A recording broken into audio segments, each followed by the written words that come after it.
አንድ በትራንስፖርት ዘርፍ የሚሰማራ ባለሙያ ባለሀብት የትራንስፖርት ተሽከርካሪውን ከገዛ በኋላ እንደሚታወቀው ለሹፌር ነው የሚሰጠው። ሹፌሩን ደግሞ ሪሞትሊ ነው እንጂ የሚቆጣጠረው ያንዳንዱን የጉምሩክ ቃጫ የኮንትሮባንድ ቃጫና አልጫነ ሚሊዮን ለመከታተል የሚችልበት ኮንትሮል የሚያደርግበት ሜካኒዝም አለ ብዬ አላስብም። ስለዚህ አንድ ባለሀብት ሹፌሩ ወይም አሽከርካሪው በሚሰራው ወንጀል ምክንያት ሀብቱ እንዲወረስ ማድረግ ልክ በህዝብ ተሽከርካሪ ውስጥ አንድ ወንጀለኛ በመሳፈሩ ምክንያት ያን ወንጀለኛ ጭነሃል ተብሎ የፐብሊክ ባሶች ላይ መንግስትን ተጠያቂ ማድረግ ወይ የግል ትራንስፖርት አቅራቢዎች ላይ ግለሰቦችን ተጠያቂ እንደማድረግ እኩል ነው ብዬ አስባለሁ። አይ ቲንክ በኮንትሮባንድ የተጫነው ዕቃ ከተወረሰ በቂ ነው ብዬ አስባለሁ ለመንግስት። ይልቅ መሆን ያለበት ሹፌሮቹ በዚህ ወንጀል ውስጥ አሽከርካሪዎቹ በዚህ ወንጀል ውስጥ መሳተፋቸው የሚረጋገጥ ከሆነ እነሱን በህግ ተጠያቂ የማድረግ እንጂ ምንም በማያውቀው ሁኔታ ሀብቱን መውረስ ከዚህ ዘርፍ በሂደት የሀገራችን ቫይታል ብለድ ቬዝል ነው ብዬ አስባለሁ የትራንስፖርትና የሎጂስቲክ ሴክተሩ። ስለዚህ ከዚህ ዘርፍ ባለሀብቱ እንዲርቅ እንዲወጣ የሚያደርግ ስለሆነ ይህ ድንጋጌ መወገድ ቀሪ መደረግ አለበት መሻሻል አለበት ብዬ አስባለሁ። ሌላው አሁንም ቢሻሻል ብዬ ማስበው ከፊዚካል ኢንስፔክሽን ጋር የተያያዘ ጉዳይ በዓለም አቀፍ የጉምሩክ ድንጋጌም ላይ ከጎረቤት ሀገሮቻችንም ጋር ካለው ኤክስፒሪየንስ ስንሰማ ብዙዎቹ ዕቃዎች ፊዚካል ኢንስፔክሽን አይደረግባቸውም።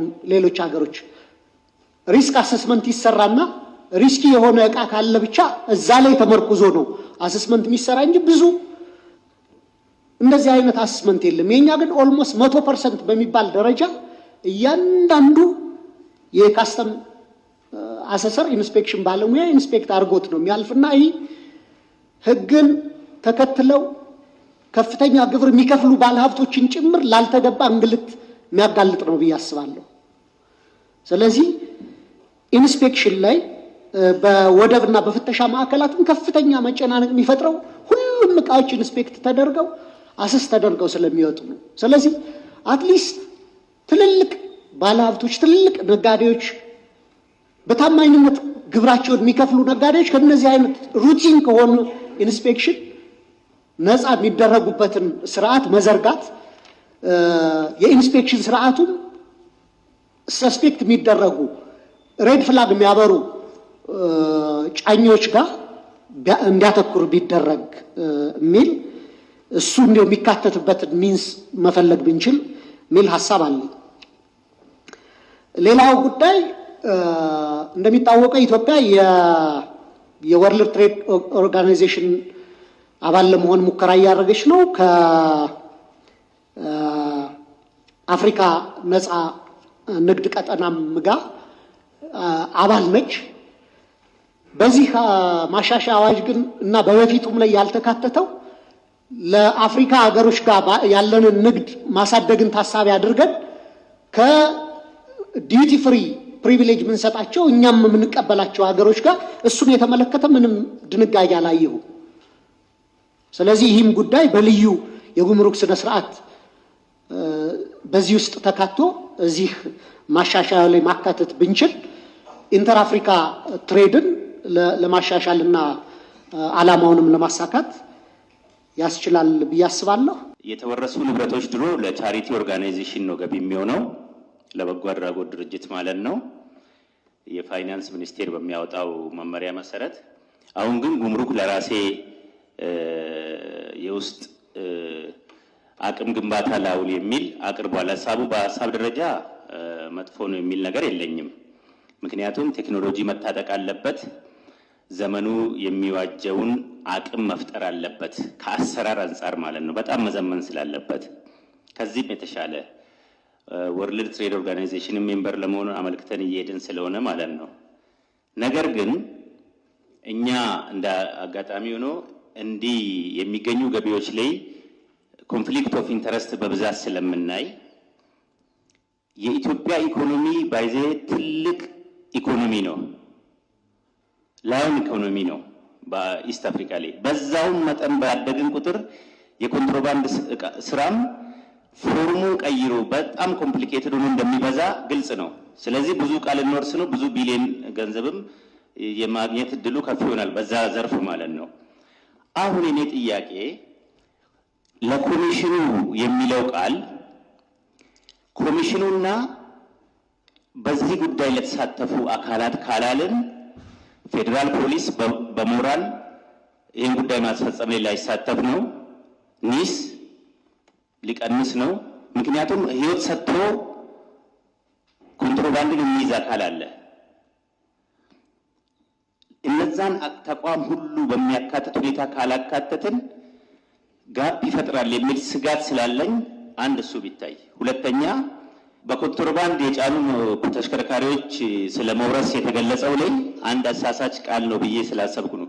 ሙሉ በሙሉ የኮንትሮባንድ ዕቃ ጭኖ ከተገኘ ይላል። ስለዚህ እኔ 400 ኩንታል ኮንትሮባንድ ጭኜ 2 ለስላሳ ጥዬበት ሙሉ በሙሉ ኮንትሮባንድ አይደለም ብዬ መከራከር ልሄድ ነው ማለት ነው ፍርድ ቤት ላይ። ሙሉ በሙሉ ስለሚል ነው ቃሉና ቢታይ ነው። አሁን መልስ ፈልጌ አይደለም። ይሄ ሁሉ ቋሚ ኮሚቴ ኔክስት ሲያይ ቢያይ ብዬ ነው እንጂ ዛሬ መልስ ፈልጌ አይደለም። አንቀጽ 147 ላይ ንዑስ አንቀጽ 3 ላይ የተቀመጠው ድንጋጌ ነው። በተለይም የዚህ የመኪናን ወይም የተሽከርካሪዎችን የመውረስ አንቀጽ ነው። ይሄ በተሻሻለው አዋጅ ላይ የነበረው አንድ ተሽከርካሪ ኮንትሮባንድ ዕቃ ጭኖ ከተገኘ 100 ሺህ ብር እንደሚቀጣ ነበር የተቀመጠው። ይሄ ተሻሽሎ አሁን ግን ተሽከርካሪው ራሱ መወረስ አለበት የሚል ነው የተቀመጠው። አንደኛ ቅጣቱ እጅግ በጣም የተራራቀ ነው። ከ100 ሺህ በሚሊዮኖች የሚገዛ መኪና እንዲወረስ የሚል አዋጅ ማውጣት በራሱ እንዴት ነው የተጠናው የሚለው ነገር በሚገባ መታየት አለበት። ሁለተኛ ደግሞ ሁሉም ተሽከርካሪ ባለቤቶች ኮንትሮባንዲስቶች ላይሆኑ ይችላሉ።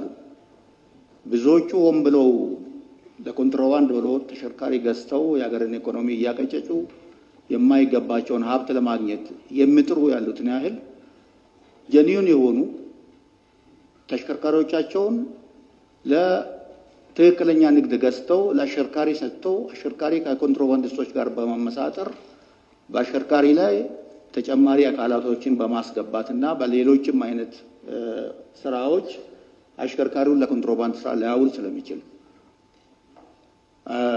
የአሽከርካሪ ባለቤት ደግሞ በዚህ ውስጥ በሐሳብም በድርጊትም ፈጽሞ ያልተሳተፈ ከሆነና ንብረቱ የሚወረስበት ከሆነ በተለይም የዜጎችን ንብረት የማፍራት ህገ መንግስታዊ መብት እዚህ ላይ እንዳይጋፋ በሚገባ መታየት ያለበት ይመስለኛልና ይሄ አንቀጽ በሚገባ ቢታይ። እንዴት ነው የሚረጋገጠው? ያ የአሽከርካሪው ባለቤት ኮንትሮባንድ ላይ መሳተፉ በምንድን ነው የሚረጋገጠው?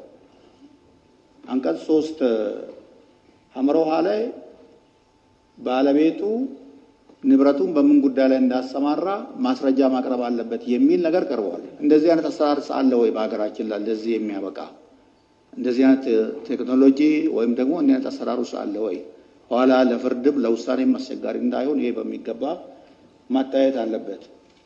ከዚህ በተጨማሪ እነዚህን ተሽከርካሪዎች በተለይም ሌላ ህገወጥ አካልን በመጨመር እየተገጠመ ኮንትሮባንድን የሚሰሩትን ዲቴክት የሚያደርግ ቴክኖሎጂን የመጠቀም የጉምሩክ ሰራተኞችን የማብቃት በቴክኖሎጂ የማብቃት ሌሎች ማሻሻያዎች የሚደረግበት ሁኔታ ደግሞ ተጨማሪ ቢታይበት ጥሩ ነው የሚል ሀሳብ ለመስጠት ነው። አመሰግናለሁ። ምናልባት ቋሚ ኮሚቴው ሊያካትተው በአንቀጽ ሊያካትተው ይገባል ብዬ የማስበው ፋስት ትረክ የሚስተናገዱ እቃዎችን በተመለከተ ነው።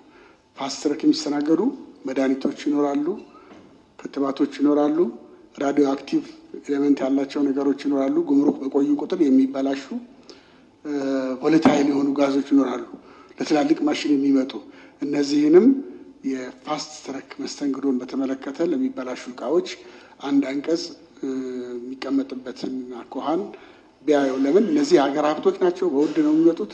ፕራክቲካሊ ተበላሽተው የሚጣሉ ነገሮች እንዳሉ ስለማቅ ነው። ከኤምአርአይ ጋር ተያይዞ ሂሊየም፣ ሌሎችም ማሽኖች፣ ትላልቅ ቮለታይል ጋዞች ያሉባቸው እቃዎች ጉምሩክ ላይ የሚበላሹበት ሂደት ስላለ ይህን በተመለከተ አንድ አንቀጽ የሚዘጋጅበትን መንገድ ቢያስብበት ለማለት ነው። እጅግ አመሰግናለሁ። እነዚህን ጥያቄዎችና አስተያየቶችን ጨምሮ ረቂቅ አዋጅ ቁጥር 12/2018 ሆኖ ለፕላን በጀትና ፋይናንስ ጉዳዮች ቋሚ ኮሚቴ መመራቱን የምንደግፍ የምክር ቤት አባላት በእጅ እናሳያለን። አመሰግናለሁ። የምትቃወሙ ድምጽ የማይሰጥ